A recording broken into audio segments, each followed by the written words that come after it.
Just doing my thing. And welcome to the Voice of C38 podcast, a podcast about the Rapids for supporters and fans by the supporters and fans. Today, we're going to be talking about a couple things. You know, it is the off season, so we could be reaching for topics here, seeing as we're going to open up the show as with esports, Cronky and esports. What the hell are esports, you might ask? Yeah. I feel like this is kind of almost a discussion that Colin Cowherd has with Christine Leahy because she does esports and he is totally like, what the F? And, you know, it's an up and coming thing. And believe it or not, KSE is definitely on board with it. And so am I. So that's in the news. We got some breaking news. Claudio Lopez, we'll kind of briefly touch on him and his position with the club and why am I talking about it. And then, of course, we definitely need to talk some stats and all that good stuff. And I think this is really what most people are going to tune into this episode for. Colin's Corner with the protected list, which is the group of guys that will be protected or who we think will be protected with the expansion draft for LAFC. Colin nearly got it right, too. Yeah, we'll see. So basically, we have a full crew today except Brian, which he's in Portland dealing with some work stuff, chopping lumber in Portland. Poor guy. So Matt's here. Hello. And on the satellite line, the Twitch line, Colin and the Drunken Monk. Say hi, guys. I'm on the satellite line. I think he's on the Twitch line. All right, well, either way. Well met, guys. However you want to put it. Have a good cast. Hey, we're actually getting to nerd out on this one, which is pretty cool. Yeah, I'm so stoked. I'm so lost.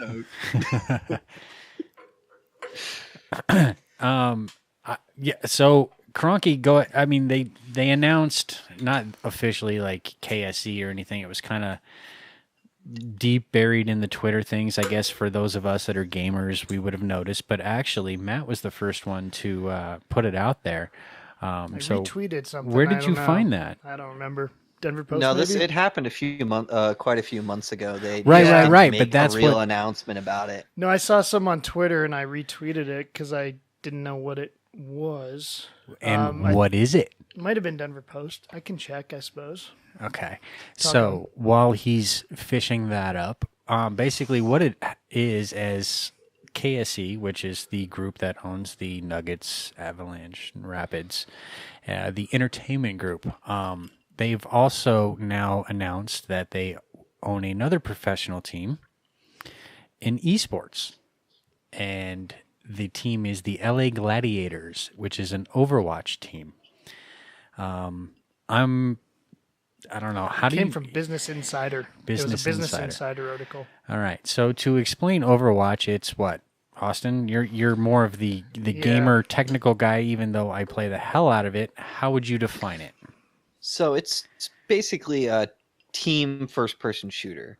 So most people know what a first-person shooter is. That's Call of Duty or Halo Doom, or that Duke kind of Nukem. thing. Yep. Going a little bit more our age when that kind of shit was new. That's when I was into that stuff. Yeah. Hey, GoldenEye back in the day. That was a classic. Yeah, on 64. Yeah. That was before Colin was born, but it's basically a team base. You have 5 people on a team, and you can choose a bunch of different characters with a bunch of different sets. 6. That's right, 6. Uh-huh. I'm thinking of the other one. So you play with 6 players, and you get to have a bunch of different like stats. If you're not into really like gaming on a level, it's really hard to explain. But they have like healers and tanks and support heroes. Damage and, basically, you try to build the best team of 6 to control a point, capture a point, escort a payload. They've done what they can to make this competitive, and it's so competitive that, in fact, this weekend there was MLS playoffs going on, and there was Overwatch World Cup going on, and I spent more hours watching Overwatch World Cup than I did MLS playoffs. Partially because there was more hours of Overwatch World Cup than there was of MLS playoffs, but I did watch both. Now, did you watch the announcement for Overwatch League? Because that was insane. No, I So the missed things that that. they built in is just insane. Like they're actually stepping up, I think, even above what like the NFL does for their viewership. Like the stats on the screen, you can go and you can rewind things on your own. You can look from different angles, What the like fuck? on your own. Yeah, it's insane what they've done branding wise to create like a great system. And I think that they are really pushing what is expected of esports, which is obviously very young compared to other sports. I don't understand. How do you watch it? Do you stream it? Do you subscribe to it? Is it So on basically, TV? like the half a dozen people that watch our cast live, Twitch is really kind of the YouTube, I guess, of the streaming platform. And it provides the best way to stream these kind of games. And in fact, Twitch does have dedicated Overwatch channel that you can kind of tune into, and anyone who's playing Overwatch or streaming Overwatch is kind of filtered that way. And it's free, so it's not like it's something that you But have to that's- pay for either. But that's not. We're not talking about the league that the Cronkies have entered, though, right? Yeah, that's how it'll be broadcast. It'll It or How are is. they going to make money? Because playoverwatch.com. I mean, the money's out there. Sponsorships Yep. everywhere. Croaky doesn't is even big give us deal. Yeah. Rapids games for free. Why is he going to give you Overwatch for free? Because he has no It's choice. not his choice. So the difference is So why is he even has getting this involved? league is its own thing. Because is this rich guy club? Is this Yeah. millionaire club Kind of. stuff? to or be is this It's able new to, up and coming. I mean, it is Really an is up and what it coming is. thing. I mean, if you think about it, there's two teams in California. There's San Francisco and LA. You've got a There's team. two in There's LA. two LA teams. All right, so Croaky opened the second LA. three now in California, none in Colorado, which is what made me wonder Thanks, what would it dickhead. actually take to create a team here. You They know, got the land for it. They need to build a facility. yeah, we got plenty of room for a server farm, that's for sure. But They could throw it up at Pepsi Center. To be honest, you could. But yeah. I'm kind of or annoyed he Broomfield didn't put Event it here. Center. Yeah, I mean, there's definitely a handful of places that you could. I mean, if they do WWE, they can do esports. So how many teams are we talking in this league? There's LA, San 12. Francisco, 12. We got New York. There's 12 London. teams. Um, Oh, this is not just America thing. no, this is worldwide. This league is worldwide. The one Worldwide. they entered.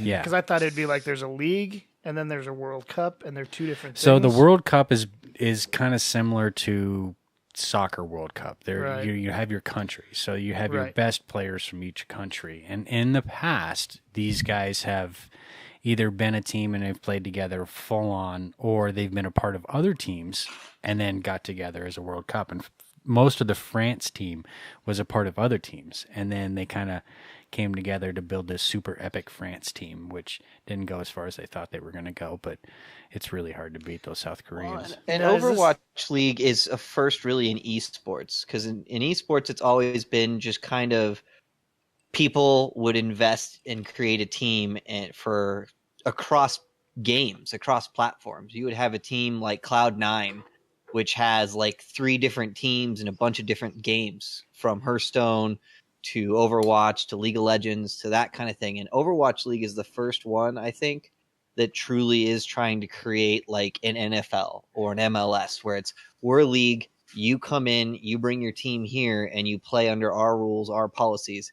They have salaries set, a minimum salary. Each player has to Yeah, be paid, I think it's $50,000. $55,000 a year.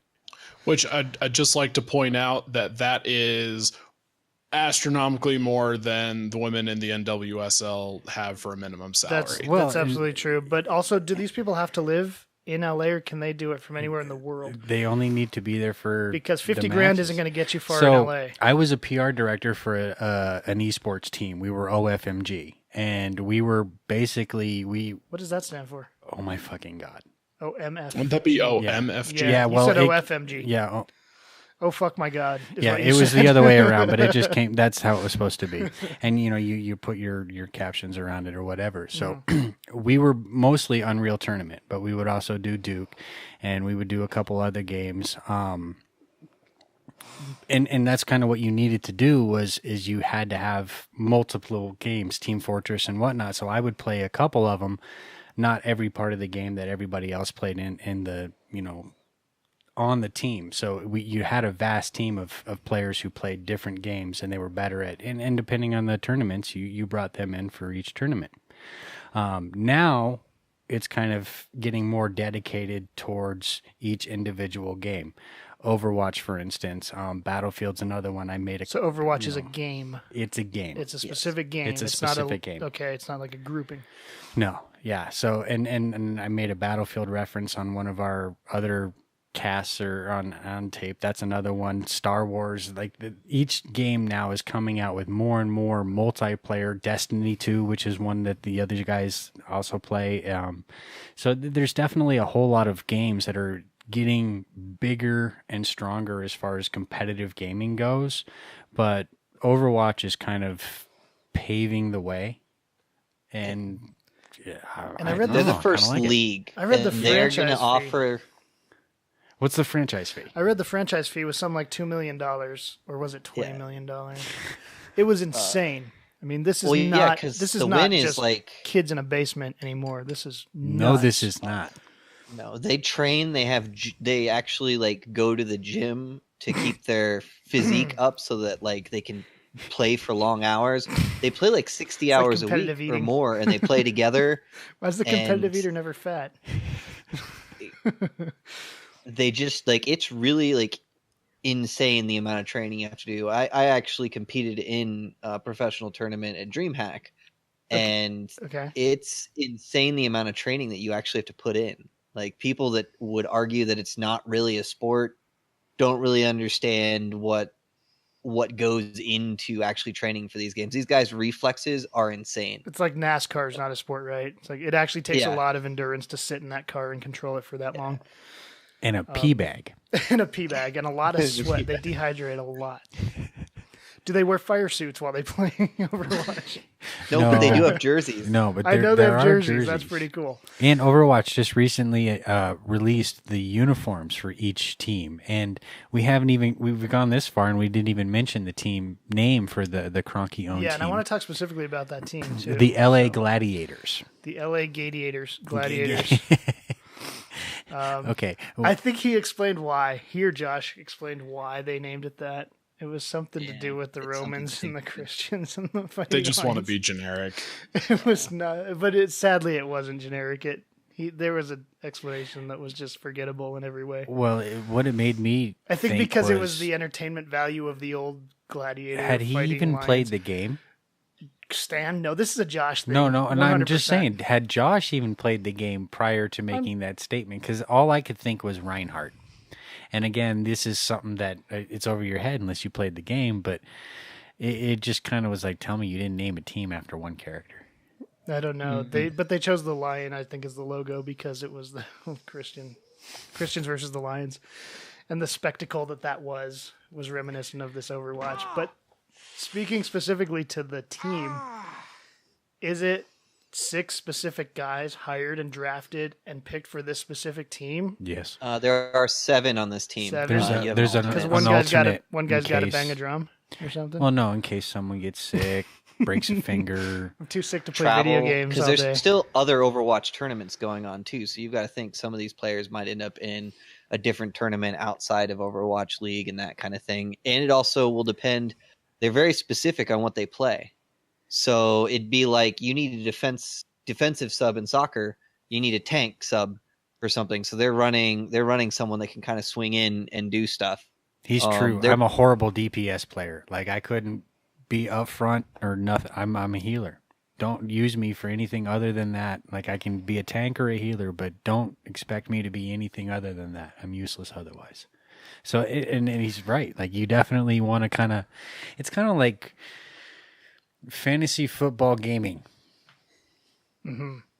This revelation for me has just blown my entire world. It's kind of like taking the red pill in the Matrix. I don't understand how this Start happened. training your son now. Exactly. My son, actually, that's his dream job as of about an hour ago when he found out this existed. Oh, no. It's now his dream job to be an Overwatch professional. Overwatch player. He's making a list of what he needs. The monster we created. Oh, shit. Hey, if it pays, it pays. I mean, 50 grand. There's scholarships for it too. 50 grand is multiple nothing to schools sneeze have at. scholarships and stuff.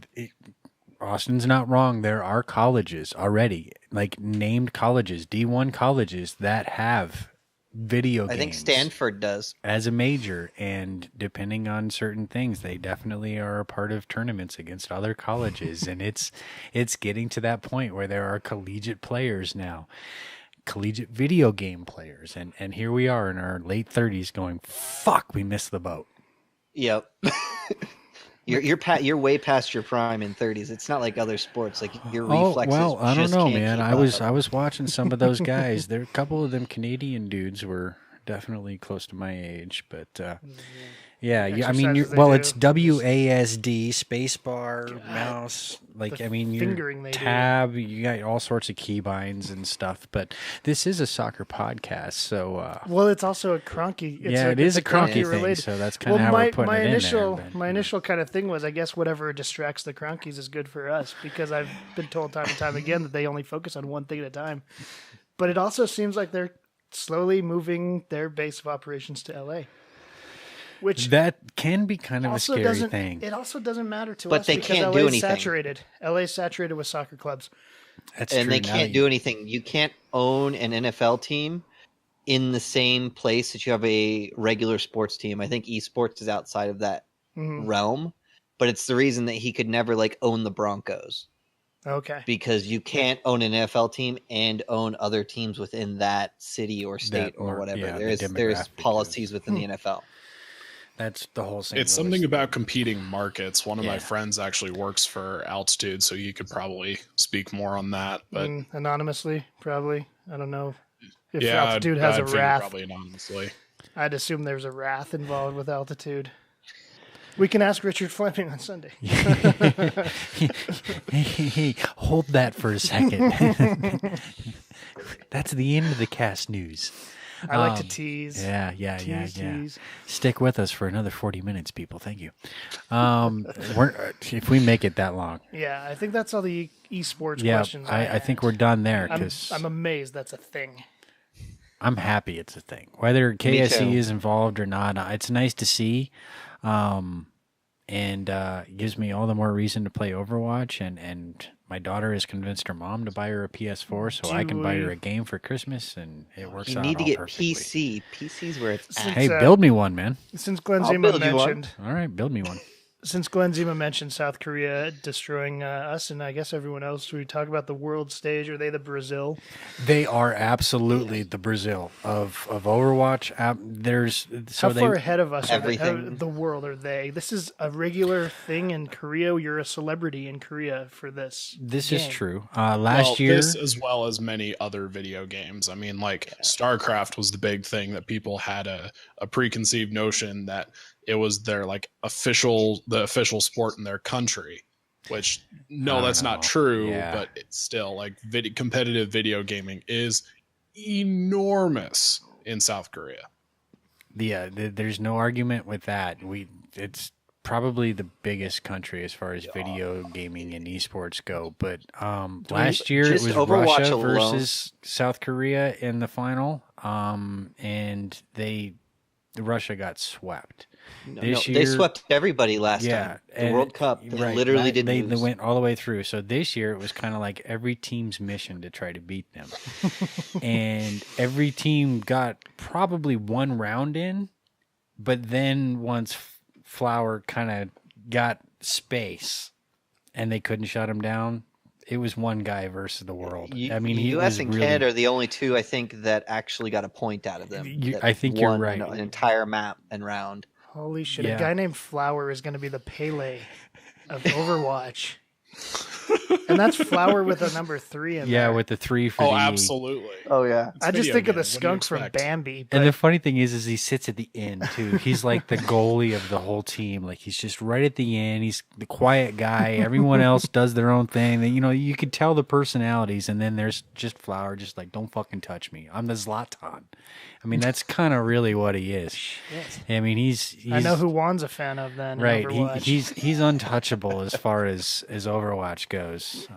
Achilles is pretty badass. Nobody can really play Arambe like he can. So, and he's from Canada, and young kid too. I mean, they kind of, a couple of them reminded me of my son, and it's just amazing to kind of see that like it's really blown up to this, because I remember, I mean, dude, we played on Ataris and Nintendos. Do you really ever think that this shit would have ever gone so far? Obviously not. It happened under my nose. I didn't even know about it. I mean, I remember like the first few computer games I played. It was like Bad. Where in the world is Carmen Sandiego?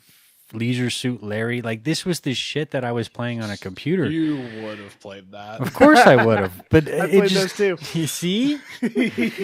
and but now Did you have to ask your parents to subtly turn the mature filter off? No, they no, were I was blurred. exactly. Fucking A. I got to replay them as an adult now. If GoldenEye had been in esport back in the day, if it was like this, I would have been good. I loved playing the game. I played tons and tons of hours with friends in the basement on an N64, tiny screen, 4 people. Right, Just, the 13-inch, Yep. 64-bit TV. Yeah, I gotcha. All right, So if South Korea is the Brazil, is there Yes. is there a Germany and a Spain? I assume the U.S. is the U.S. well, I think who the are the U.S. power players? I think the U.S. would have made it farther if they had not faced South Korea when they did. I do think that it's hard to tell. I mean, I really watched the whole entire tournament, and you really have to kind of put South Korea up there as the Brazil. As far as the Germany goes, it probably would have been France, but the rumor is that team is kind of, I do remember missed. It's totally chat derailed me. I got a buggy copy, so I can never really get into it. But I would say France would have been that Germany, that team that really could have gave them their run, but they were older, so to speak. And it sounded like they may not be together as a team next year when they do it again. well, and the problem yeah. is there's different games. So different, like Korea's always on top in basically every game. And then depending on the other games, depends on who dominates and where in esports. The US is usually up there, top 5, top 3. Like it's still a big thing, but the difference is, again, just like we run into with soccer, Korea pays people to play at a young age. They have development academies and stuff. And Dude, if they had Scouting? Overwatch Academy, that'd be redonkulous, right? this is all going in a really it's A insane. bizarre really direction. bad direction. Okay, yeah. All right, so moving on. They're gonna start executing like losers and stuff. Like, they're gonna go full Brazil on this thing. Your performance level is below 70%. You're fucking out. Give me your thumb on your way. All right, Yeah. so- Yeah. Yeah. All right. Sorry, everybody. That was my idea to bring up that. And So that's that not took a bad. long time. That's 20 minutes on esports. I I'll know- fucking take it. I know me and Joan. We've never heard of this shit in our lives. So at You're least not there's the two only one. people baffled by this. No, there's more in this handful of listeners. Now you're all that- screwed because we're going to bring it up in every cast. If you thought the Harry Potter references threw you off, Oh, jeez. just wait for the bunch Overwatch of damn nerds references. on this cast is what we're saying.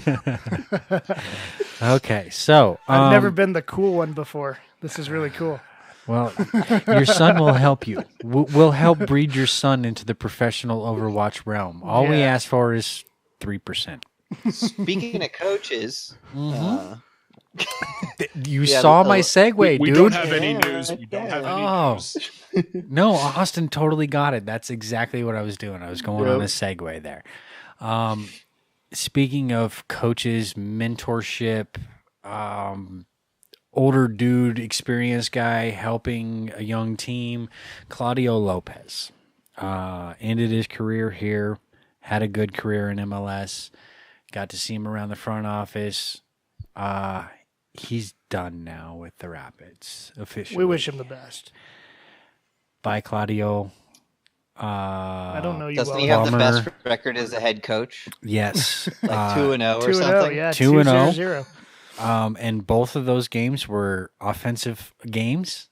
The 4-1 Dallas win, many people will never forget. Most do forget that he was the coach of that game. That was the one with the Dylan Cerna rocket. Maybe you remember somebody asked Porig once if Claudio Lopez was in a contender for the coaching job, and he said Claudio Lopez already has a job.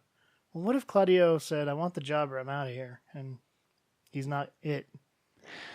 Again, PR nightmare. Yeah, and I don't know. I think that we have to kind of look for answers on this one with like we did with the Bravo one. And we can speculate and we have a let license it to kinda, speculate as long as they don't tell us exactly. what's going on. But I think that as far as asking them what officially happened, let's not. No, because they'll put out a statement if they want to. And Exactly. That's going to be the end of it. And And that's how sports work. That's why we can speculate in sports, right. where we can't speculate anywhere else. Well, they did to a point where we now know. Mm-hmm. We know he's not. And with the club that's what anymore. we know, and that's what we're going to know. Now, as far as what I know from Claudio's ambitions, time with the club, what he's done with the club, I don't necessarily feel like he was in the position he wanted to be in. Now, do you, for comparatively to say Cook, who's been around, I don't know how long Lopez has been around, but do you think who had more of an impact on the team, the actual team, over the years? Well, day to day, Cook.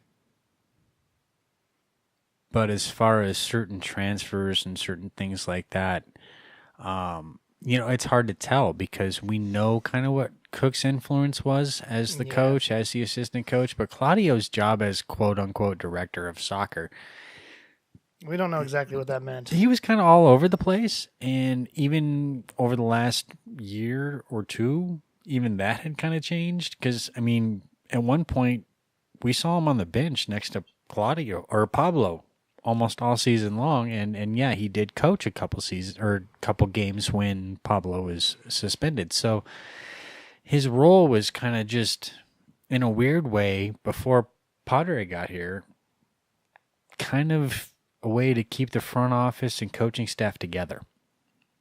And then, I don't know, maybe some things have just changed over the time or over the years. And Claudio definitely has an eye for coaching and an eye for the game. And I think that his influence can go further than what it can when he's upstairs. Shit, he's going to be the new head coach for the All Whites. That would be hilarious. That would be hilarious on a whole lot of levels, wouldn't it? But I think that for Claudio, his talents were being kind of wasted a little bit here. Because, I mean, this was a guy that would drive out. The Rapids waste talent? But he would be at practice more than we, like journalists. Like every day that I showed up, Claudio was there. Just watching. Had no input whatsoever. He was off to the side just as much as I was. If anyone talked to him, it was just saying, "Hey, man, how you doing?" Whatever. He had no influence on the training session for that just day. the love of the game. Nothing. He was just there. Every day I was, and I know he was there almost every day from that. Like, I mean, this is a guy that I think wasn't where he wanted to be, and I wish him all the best of luck. And it's unfortunate that we don't have that because I think that there's a winning mentality in Claudio that we want to have with this club. So if you had a choice, which it might have been almost that situation, do you keep Cook or do you keep Claudio? Oh, well, fuck. I still don't know what the new head coach is going to have. Yeah, see, as and far I as think being able to staff his own team. Right, that's also part of it. I mean, you're hiring him with the understanding that Cook don't leave. That's been promised to Cook, apparently. To an extent. It should be. You Right. If you're bringing somebody in, Yeah, but you need and we're going to assume no MLS experience. But you need to give them a chance to staff their.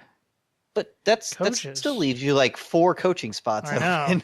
I know. And Like- what if? But Just could you like, not here's your offer one. Claudio a coaching spot in Yeah. turn, saying, "Hey, do you want to come out of the front office and be on the field?" Mhm. But if we can't offer him the coaching spot that he wants, then maybe that's part of it. I mean, it really could be a mutual decision between what the club can offer him and what he wants. Yeah. Well, we couldn't offer Pablo a defensive coordinator position, so. Or did we maybe want to? I don't know. Maybe No. they tried. I mean, and he said, no. it could be one of those situations where with the whole Pablo thing, you can't give him a demotion. You certainly can. I mean, No, you can certainly PR-wise, I offer. don't think you could do it. You can offer. We always keep coming back to this PR thing, and that's been frustrating me here because I think what's best for the club. There's only one person saying the PR thing, and go ahead and finish your thought, Colin. I don't mean to cut you off. But Sing it, sister. yeah. What's best for the club is going to be best for the club, regardless of what we care about. But that's not true, according to a business standpoint. That's just the facts. Kroenke is very business oriented, and if you kept Pablo and you demoted him, he's still on the bench. And then how do you tell Cook, hey, by the way, now you're head coach, and Pablo, you're behind him, and that would create negativity in the locker room. So even outside of the PR problem, you're already going to create a really bad situation by trying to keep Pablo. But I'm not talking about a demotion. I'm talking about an offer of a job. It's like, Pablo, it ain't working out. Do you want to be defensive? Because we've always sang your praises there. And it's up to him and his pride to say, yeah, I'd rather be a defensive coordinator than unemployed. And if then he can live with that, then why can't everybody else? But it's still maybe he couldn't live with that. I don't know the situation. That's not great for a locker room. I'm going to be honest about it. That's just not great for a locker room. You're swapping out 60% of a team, then who gives a fuck? I don't Yeah, know, dude. but you fired hold Pablo up. mid-season. You didn't fire him at the end of the season. You fired him mid-season. So if you fire him mid-season, you can't make that transition like that. Okay. Yes, you get a point there. This is almost like round the horn. I wish I had a buzzer for a point because Matt was racking up points all the way until that last part. You're right. No. If you sack the guy in mid-season, there isn't really much of an excuse you can make for a demotion.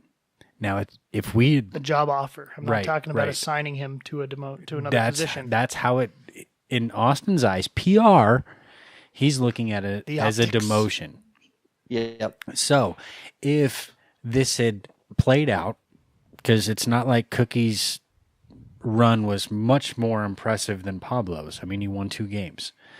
But we got more out of Cookie than we did Pablo as far as post-game reactions, comments. Like, it just wasn't show fodder. It wasn't the zen. It wasn't the crap that we were like, dude, come on, really? What do you really It's want called to say? likability. So we got more of that. But anyway, if had played all the way out and the season was over and the front office had come out and said, we're going to make some changes. We brought in so-and-so to coach. So if we're playing, we're playing hypothesis here. So let's say Anthony Hudson. We're going to bring in Anthony Hudson to coach. Pablo's going to be defensive coach. Connor's going to be offensive coach. Everybody would be fucking happy. Mm-hmm. But that's not how it played out. And everyone has a job.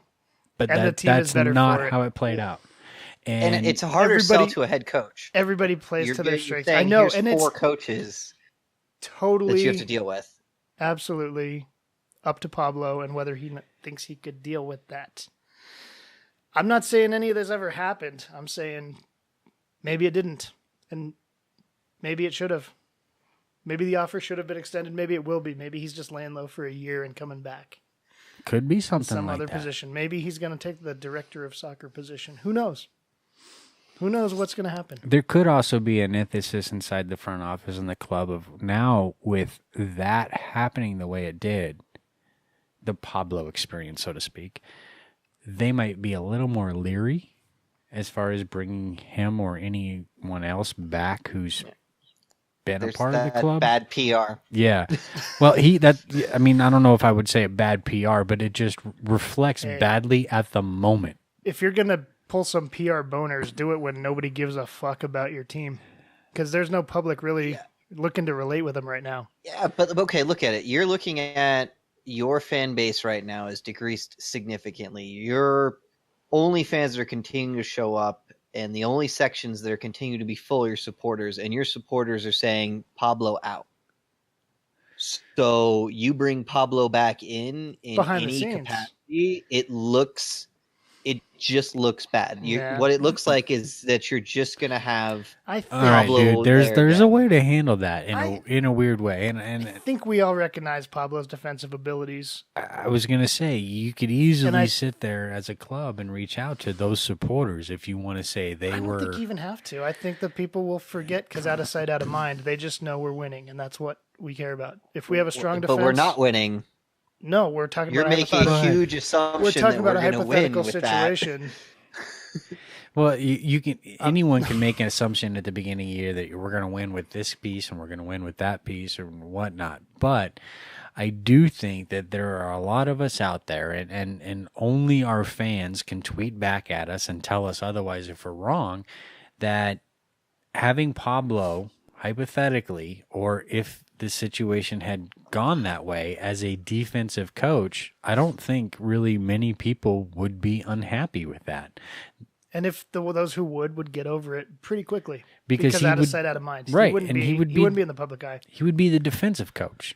So his influence on the game day stuff, it would be minimal. We would still be looking at the head coach for his substitution timings or the lineups. But how do you whatnot. pitch that to another coach? Because again, it's just like the Just like Claudio that. versus Cook mentality. Do Just you like choose that. Pablo or do you choose Cook? Because you can't be like, hey, by the way, You don't. we're pitching this team.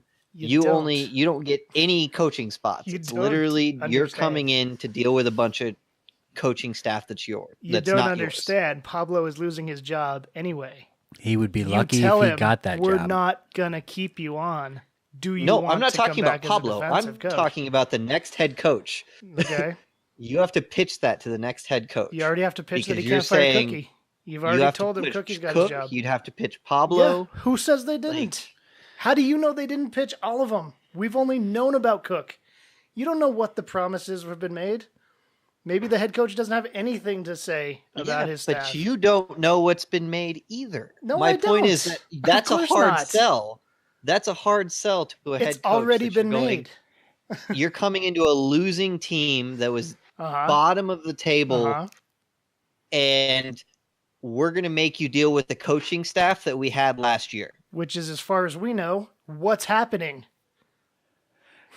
All right, so Colin, tell me you're writing these questions down so that way when the announcement actually comes through, some of this stuff we can actually ask. Like, was this on the table? Could have this been part of the sounds negotiation? amazing. I mean, like, really, because, I mean, to an extent, Matt is kind of right. Like, you could say, hey, look, this is our coaching staff. This is what we have to offer you. Do you want the head coaching position or not? There's no right or wrong. There's only speculation. We don't know what's going on behind but that the scenes. sell isn't as easy. No, of course it's head not, but coach. neither not. are Especially the the Colorado high-end head- Rapids in general are not an easy sell. Exactly. And yet they So sold you're it already to making Howard, an already and yet they negative sold sale it to Gashi, even more negative. And they they sold it to had Eigner, and they sold hundreds of people cold call them for that job once Yeah, Pablo but that was gone. probably Brendan and Matt and Maxwell. it to. I didn't make any phone calls to No, Torrey. people of our level know better not to reach out like that. My But I U8 mean, it just- experience doesn't translate. exactly. Like, you even filter that hundreds of people or whatever, even if it was 25, doesn't matter. That's 25 candidates that cold called them, let alone what's on their list. Whether their demands were, we have our coaching staff in place, we're bringing this in, we're bringing that in. Do you want to be a part of it? I think I wouldn't worry about the sell. I would just worry about who's coming in. Well, yeah, but that's the point. If you're going to want to sell to the non-rumor anymore, Moyes, he's going to want to bring in his stuff, right? He's going to want to bring in his staff, and you're already saying we want to keep Cook on staff, so you have an MLS person This was my point that 25 knows minutes ago. MLS. This was exactly what I said at the beginning of this. So why would you keep Pablo? Why would you keep Cook? For MLS experience. Okay. Without And the Pablo negative doesn't have impact on MLS Pablo has a- experience? Pablo has, Pablo a hell of has a lot more experience experience than Cook Cook. does. Yes. Exactly. But again, the negative impact of Pablo. Connor's got more. Was it that negative? Connor's got more MLS It was experience. only Yes. negative in your eyes as the fan and supporter, but was it so much in the locker room or in the club? Like, could there have been certain areas Weren't that maybe you the one patched saying up? that he lost the locker room and that's why we didn't do as well this season? I wouldn't say no. Both Brian and I, You said we it on the cast. didn't that say that might he be part of the officially reason. lost the locker room, but he could have. But as a head coach, that changes, does not? As a defensive coach, you're only working with the defensive part of the game, the defensive players, your mentality and your tactics and the way you approach the game, the training, the locker room, all of it changes. All of it changes. So it completely changes how you can kind of look at the conversation of what Pablo's influence would have been had he had been just a straight defensive coach. Because I will always say he would make a great defensive coach. And I have always said that. I just never thought he was the best head coach. I don't disagree. I just don't think you'd offer him that position on this team after the season. He just Definitely coached not in the way it went down or now. You're right. You can't argue that. But if things had happened differently, If he comes back in a year or two, would anybody be upset about that? No, nobody would notice because it'd be under There the you go. radar. But There that's you not go. what you're pitching Thank you now. very much. Thank you very much. But that's not what you're pitching now. You Right absolutely now, you're what I looking pitched. at a head coach for this season. That is absolutely what I pitched. No, you pitched this season, and it would matter this Go back season. and listen back to the podcast. Yeah, you said we're talking about this season, this coach coming in, head coach coming in, and offering Pablo a defensive coach position Go back this and, season. Go tomorrow night. Go back and listen to this podcast. that's awesome. I love this. Please. Plus, we Get also back have to a me. chat room that'll totally tell us if we're wrong or whatever. So we could kind of start to move forward now. Sure. What's next? We could briefly talk playoffs if anyone gives a shit. Nah, nobody gives a fuck. I just saw Portland was eliminated. That's pretty Okay. much all I can say. Well, then I'll take a bathroom break. You guys can clear the air, and then we'll go to Colin's Corner and talk about the expansion draft and who we. Well, while we're doing that, Colin, you want to go over the rules while Ben runs quickly? Yeah. So that way, Yeah, sure, everybody sure. else paying attention can kind of do the math in their head as far as who's protected, who's not protected, and how do you protect them, and all that kind of stuff. and so, we did get two on Twitter, two Twitter responses. good. We got more than just us. So, Colin, do your thing. All right. So technically, they have not announced the expansion draft, but we're going to assume that the rules are going to follow what they had last year.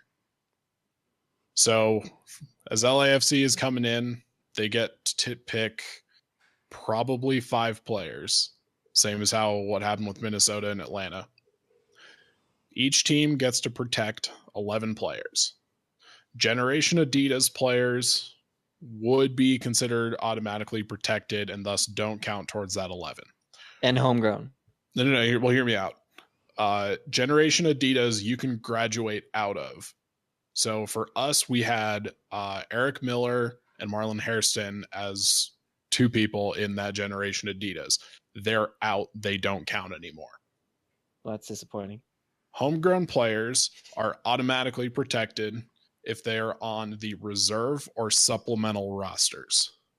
So if they're all the way up on your senior roster, they aren't automatically protected. Now for us, we actually have 4 homegrown players that are protected. We have the local ones, Ford, Perez, and Cerna. And through a weird, convoluted thing of logic, Caleb Calvert is actually considered a homegrown player for us. His original contract was through Chivas, which obviously that club is no longer around, but he still maintains his homegrown status with us. Weren't we smart for picking him up?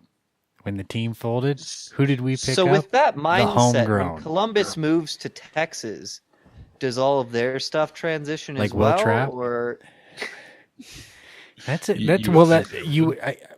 I guess in theory, based on how cheap. No, that's a relocation. Chivas folded. So I don't know how a relocation would work. All right, That's happened for a while. yeah. By the way, let me interject. Glenn Zima, thank you very much. That's exactly why I said it's up to Pablo and could his ego handle it. Thank you for chiming in. what did Zima say for the listeners?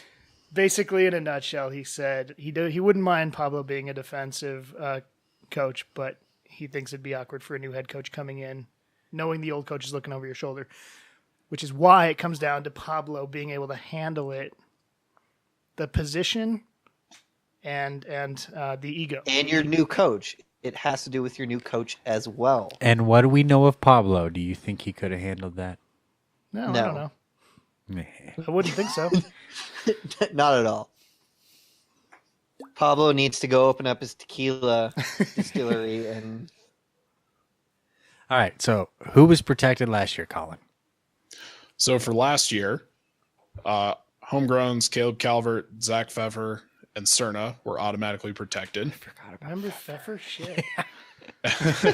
And we elected to protect Azira, Baji, Cronin, cue the tears, Doyle, Gashi, Hairston, Howard, McMath, Miller, Powers, boo, and Schuberg.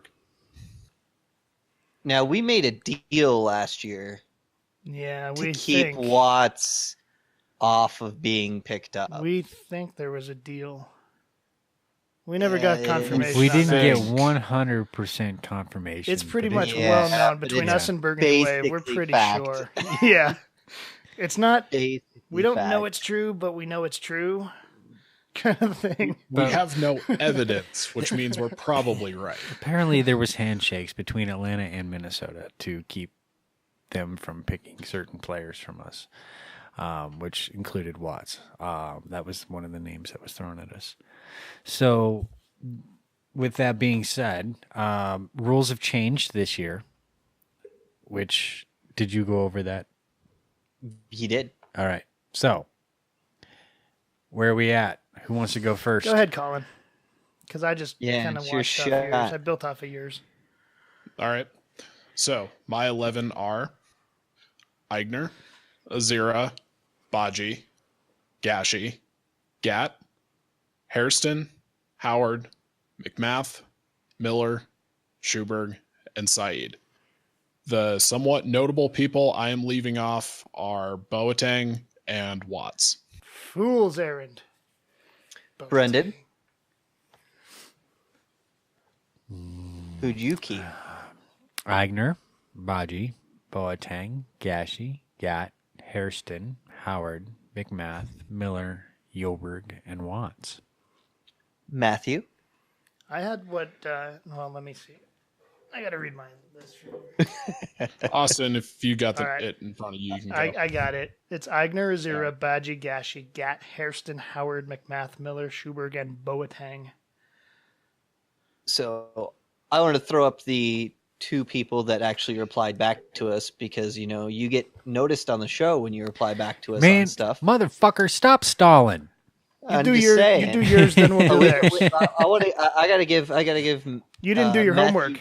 You didn't do your Cleveland. homework. That's what's happening. Yeah, come on, man. Eigner, Azira. Wait. Baji. Whose is this? This is Cleveland. This is Matthew Cleveland. He's got to be last. He's that I do. whole I have last to be place last. mentality. Eigner, Azira, Baji, Boateng, Gashi, Gat, Hairston, McMath, Miller, Saeed, and Schuberg. And our man, only number one, kept Zoltan. I got another one. Oh, Jesus. I got a David Hamer or David. I think it's Hamer or Hammer on Twitter. Marley, Eigner, Axel, Gashi, and Miller all definitely get protected. Didn't exercise his full 11 there. Wow. I'd protect more if it was me, but you do you, man. Now watch, the Rapids will release their protected list and it'll be 9 of them. In No my one says they protected had list- to protect 11. You can They don't. protect up to That is 11. true. Sure. Yeah, no, they really could release the list and it'd be like 9, 7, 5. I mean, we could just know not what release the number list. roster changes to expect. We don't know what number of roster protections to expect? That wasn't a question that's been asked or addressed. Maybe that's something that we should. Austin, In my fun list, Yeah, that's what we've been waiting for. Come on, man. Eigner, Azira, Baji, Gashi, Gat, Harrison, Howard, McMath, Boateng, Schuberg, and Saeed. all right, Colin, I think maybe you're the only one who didn't protect Boateng. You want to defend that choice? There you go. Were you expecting to do that? Because he made a terrible choice. That's basically what the it is. F, You can't man? trust interns. Like You damn. thought you would fight me. You're fighting all of us, motherfucker. I mean, that's fair. And it sounds like some viewership too. I was actually mostly expecting Brendan to argue with me because he's convinced that Boateng is the saving grace of the Rapids. All right, well, let's see what you All right, got, you man. tell me why he's not. Well, if there's a person I would swap, it would be for Saeed. But the reason I left Boateng off is because he's coming off of an injury. He's relatively expensive. So if you were LAFC, would you want to pick this guy who is honestly a bit of an unknown quantity? Like, he could be great, he could not. See, that's funny He's because expensive. Aren't you the guy keeping Gat? that's exactly why I left Saeed off of mine, because I don't think anyone's interested in him. I Like, thought it'd be a Gat's, wasted Gat's spot. the same thing. To be honest, I would even still disagree with that, though. No. Because Gat's caught eyes. Boateng has not had much time in the MLS. Saeed, in turn, is a known quantity. You kind of know what you get with him. Let me tell you what you get with Saeed. Because I did do a little bit of research. I love it. I'm Ah, not he's trying about to- to smack you up. One of us needs to No, I start do beatboxing like- right now. I do like Saeed, but I can live without him. Let me just read through what I scribbled out earlier when you said fight me on Facebook over this. Okay, so you're putting a lot of weight on 2017, a year where you're right. Boateng was injured. In 2012, his first season with Stromsgodset IF, if I say that right, I'm not even trying to say Good that luck right. with that one. I'm going to call him SIF from here on out. His first season in 2012, he had 7 goals and 17 appearances. He brought SIF, or he helped bring SIF to their first league title since 1970. He was only 17 years old. Saeed started his career at 19 as a mediocre player on a third-tier Swedish team 5 years after in Sweden. He had 15 goals and 124 appearances. Then he comes to the MLS. 2 seasons with the Crew, 50 appearances, 42 starts, 3,606 minutes, 0 goals, 6 assists, only 3 shots on goal. Let's see. Goes to Minnesota, 3 starts, 0 goals. Colorado, 29 appearances, 27 starts, 2,269 minutes, 1 goal, 4 assists, only 2 shots on goal. He started strong, I know, as a duo, not an individual. But he hasn't done much since August 5th when he got his 4th assist. So he had a lot of cool activity in that summer months there, but since August 5th, where the hell's he been? Boateng, on the other hand, left Europe with 18 goals and 101 appearances. To compare apples to apples, he's on par with the likes of Beckerman, Emmanuel Boateng, Breck Shea, and Schweinsteiger even. The difference is they're all coming down. He's going up. He's 23. He just was brought to a miserable team with a miserable coach, but he's got all the potential. And broke in 3 the vertebrae world. in his back. And he broke his fucking back.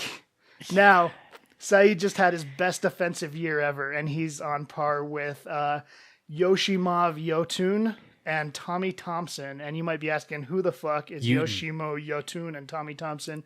And I would say, exactly. By the way, Drew Moore had more goals than Saeed this year. And Drew Moore is a defensive player, as you know. That is my case for Boateng over Saeed. And I don't think anybody is interested in Saeed and taking Saeed from us. Whereas Boateng, the research has been done and he's been brought to America. And he is, if you look at his numbers, he's a get. Yeah, there's huge. There's too much upside, and if you've watched the last few games where he was playing with Eigner, and he's a Nubian their guy. ability to play off of each other was insane. Like off the ball talent, Nana crushes Saeed. And if you need any reassurances, you go back and watch his Just YouTube crushes it. highlight reel from Europe.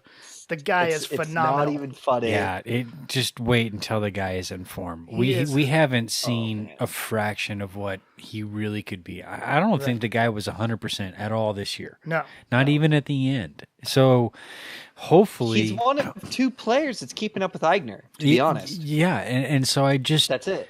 He's Yeah. the only one that's keeping up mentally with where Eigner's going. Yeah, and I just think that Boateng, and that's why like before somebody went and alphabetized my list, he was further up there, and he starts with a B. Just saying. I did mine in no particular order, whatever order. Wow, Colin you're started being called out right now, Colin and Chad. They're saying Matt does more research than the intern. with. He challenged me. Ouch. He challenged me, McCleve. He said, "Fight me." I said Boateng over Saeed, and he said, "Fight me." I said, "Bring it." That made me spill my beer. I'm glad that no one has really pushed on me for it, but I'll just go ahead and do it. I protected Watts. No one else did. And That was close for me. I was It expecting So- Austin. here's Watts versus Saeed. well, and Can I ask a quick question here? Yeah. To Austin. all right, go for it, You man. called Watts your defensive player of the year and you left him off the list. What the fuck? I didn't think Huh? he'd get picked up. See, That's a valid point. I was on the fence. You got to with that. consider, would they be interested in Watts? I was on the fence with that, but the reason I protected him is because I feel like he would have. And that's why. And that's why he's on the list over Saeed and Azira. Both of them, I feel like, with where they're at and the kind of years that they had, I don't know necessarily I don't think LA would give a shit.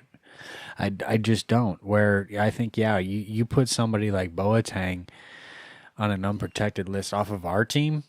If I was in the front office and I'm looking at an unprotected list, bam.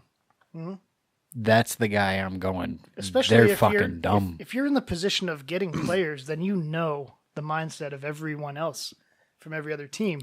You know what Porig's about, and you know what research he's done. Like if Porig brought this kid over, there's something to him. There's two ways of looking at it. If Porig Can brought we this sell kid the font over, to somebody? we How look about at him. that? But if Porig let this kid go, why? Yeah, because that would be again, I don't think Porig would do that. But that I would don't be, either. But That would be a really would- confusing thing. 'cause It would be one of the two. Every right? single number points to Boateng being something special. Absolutely. And one of the reasons why I keep Watts is because I think, like Miller, Watts and Miller are more box to box than we give them credit for. Like, we know Miller can play left and right back and center back. Yeah, we all protected Miller, by the way, Mrs. Miller. Yeah, thank Austin. you. And it wasn't because of the Millers listening no, either. It he's was earned it. straight up, E. Miller deserves to be protected. Any team should protect him. If we don't, then there's something wrong. But and it's because he can play every part of the defense, center, left, right, and he can be asked upon that, and no questions asked. And I think the same about Watts. Defensive, center back, defensive midfielder, he can do it. And when you got someone who can do it with the kind of revamping of the roster that we're looking at, I think you need Watts. Well, you need veterans for sure, peppered throughout, because you can't just rebuild from scratch. Here's what you got to think about. And if you're though. going to lose Burling, you've got to have with Watts. this draft, you're looking at one player being picked up, one possible player being picked up. So, like, the truth is, you're probably going to lose someone like maybe Gill or Williams over a Miller or a Is anybody Watts. spilling a tear in their beer over Williams? I'm not saying would that's cry what harder for if he us not a stayed. big deal, but I think that's going to be what doesn't you're going to listen to see this get shit. probably picked up. Williams is number 2 on my list of get them the fuck out of here. After Defiant. Defon's, Agreed, I had a but mouthful, Sorry. remember when we I blanked. did a huge trade and picked up people? Like, it's the mentality of what you've seen under the coach that you're dealing with, under the team you're dealing with. They just don't fit in. That doesn't make them poor players. No, maybe that you're right. Maybe they don't Unlike fit into the Raptors' Defoe. way. But You're- outside of Defoe, the rest of these people could easily be picked up with the right coach in the right team in the right position and be put there. So what is LA trying to build? Well, look at basically what LA has already. who's their Carlos Villa. coach? Yeah. Who's their I coach mean, again? Another kid? It's what's his nuts? Fuck. Bob Siggy Bradley, Schmidt? right? Bob Bradley. Bob Bradley. So we got a lot of knowledge about Bob Bradley. Not me, but there's knowledge to be had. They're going to pick up Burner.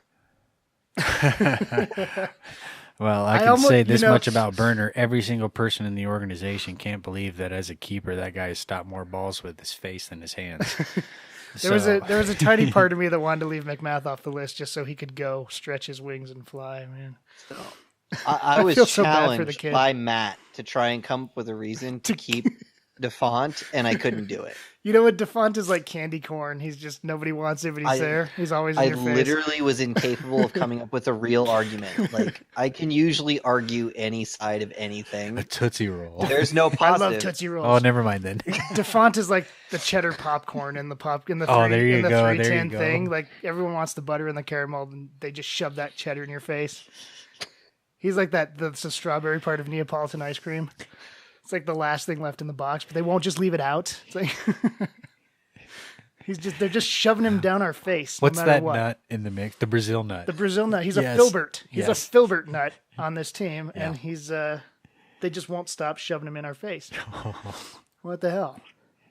You know what's funny is Burgundy Wave is working on a review of DeFont.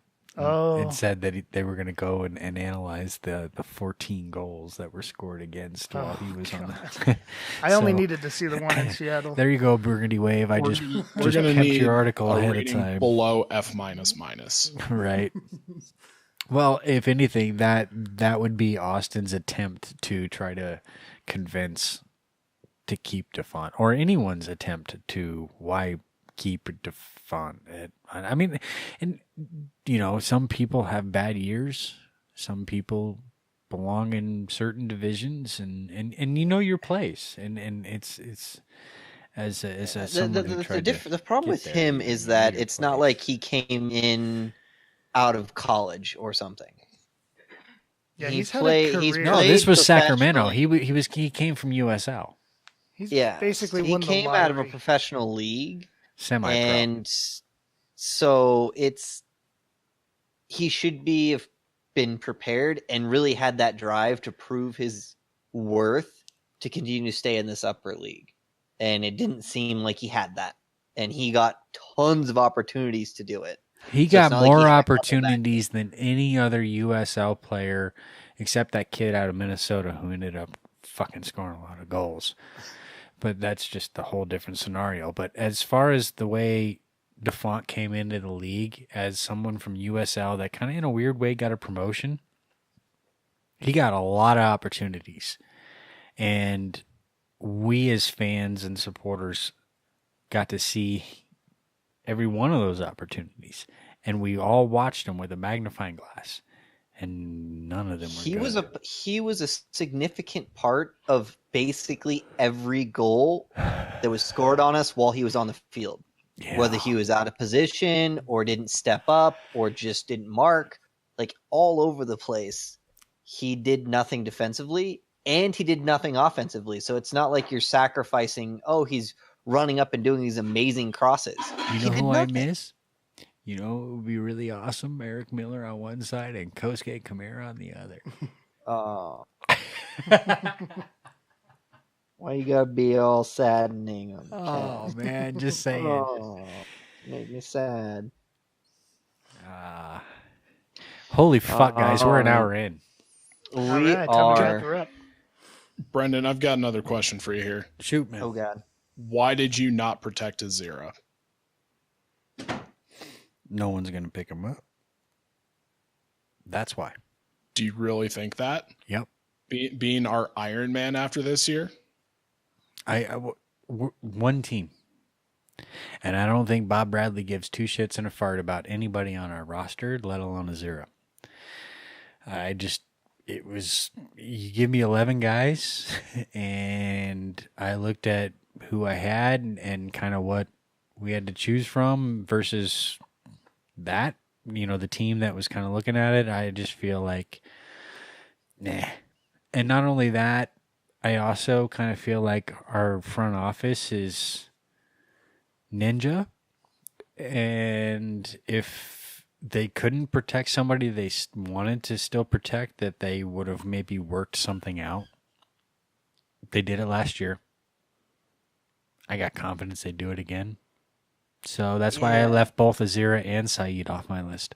Both of them. Plus, their whole discussion about the huge transitions that are supposed to be coming. Yeah, 9 to 11 roster changes. I mean, I even questioned protecting all 11, to be honest with you. Yeah, like, I wouldn't be surprised if they protected some people to try and get some value out of it in trades or whatever. But in general, you're going to see probably a very different team than we saw this year. Well, and you kind of have to do that after a terrible year like this year. Kind of what you want. Like, if you don't get that, then you get the negative Nancys and Neds and the glass half empty guys saying, this is the Rapids way. You don't want that. And I know the front office don't want that. Yeah, you don't want to just give them a hashtag they can throw right back in your face. Right, exactly. So, we got any questions or anything else wrapping up from chat? Anything that we kind of want to kill this on before I give? I think we're just going to the outro. Get ourselves closed up, let people get back to their life, I guess. Well, I'm not ready for the outro because I haven't picked a song yet. Plus, I haven't quite fully announced that our Untapped episodes, episode 2 with Ryan Madden has been released. So check that out on the YouTube or all our social media stuff. And episode 3, we're going to have Richard Fleming on and Dave Wegner. And we're going to look back at the last few years of the Rapids. Pablo, Oscar, kind of just looking back, not just coaches, just looking back a little bit over some beers. Hopefully there won't be some tears because I like to keep it positive, So if any of you guys have some favorite memories or anything that you would like us to chat about, shoot that our way now because we will be able to talk about that before we record and drop that. So that's kind of the nice thing that we can, talk about it now and get it out there. So other than that, I would expect a coaching announcement in the next 2 weeks. I know they said November, but I'm saying December. I'm saying they'll get it to us as soon as they can. Colin, were you swayed on Boateng, by the way? Yeah. Honestly, a little bit. All right, a little bit. Just a little bit. It was the Nubian God thing, right? That's what tipped it. I don't know what I was expecting. It's okay. You can be wrong, and you just are. Apparently, that's the easy part. Try being right once in a while.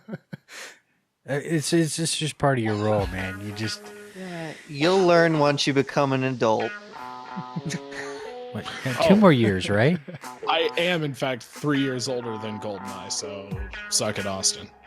Oh, he just totally referenced that. I like it. Thank you, guys. Don't forget to check out the Voices, which will be coming up in the next couple of weeks. And if you have any ideas for those, please send them our way. Tweet to us your email or Twitter. Nominations, categories. Come on, guys. We're waiting for some. Don't forget to follow us on social media.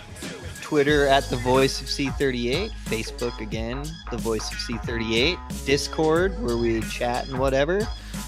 Ask us for a link. Don't forget to check our YouTube, which is Centennial 38. We don't actually have our own separate one. Brendan, where can people find you on Twitter? Dr. Voice _C38 and on Twitch. Brian can be found at MLS from 5280. Colin? At the Ace Arbiter.